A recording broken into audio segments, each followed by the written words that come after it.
Rock Transformations Unit, Lesson 3.4, Preparing the Final Report. Activity 3, Modeling Rock Transformations. Here's what your student screen looks like for this part of the lesson. You've received a new letter to read from Dr. Jackie Lewis. Discuss how the rock on either side of this plate boundary moves when the plates move. Next, we'll think about what this new information means about our two claims about the formation of the Great Plains and the Rocky Mountains. What does the location of the plate boundary mean in relation to our two claims? You might say the diagram shows that the plate boundary is on one side of the Rocky Mountains, while the Great Plains is on the other side.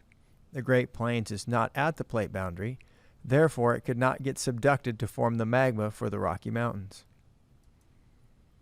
Here's what your student screen looks like for this part of the lesson. Now you complete a model that explains how you think the rock in the Great Plains and Rocky Mountains most likely formed. You will use this final model to show your thinking in response to the Chapter 3 question. How could rock from one of the regions have transformed into a different type of rock in the other region? This model will be used in your final report to Dr. Jackie Lewis, explaining why the rock in the Great Plains and Rocky Mountains have similar mineral compositions. Students, get a copy of the modeling tool activity, How the Great Plains and Rocky Mountains Formed student sheet. Notice that uplift and subduction are now included as options in the modeling tool.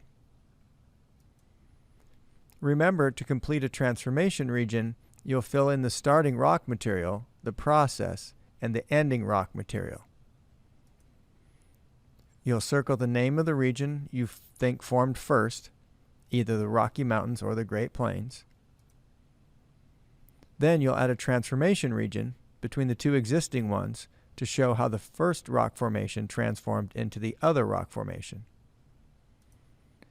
You'll add arrows to show the movement of rock materials and label any transformation regions that include processes caused by energy from the sun or from Earth's interior.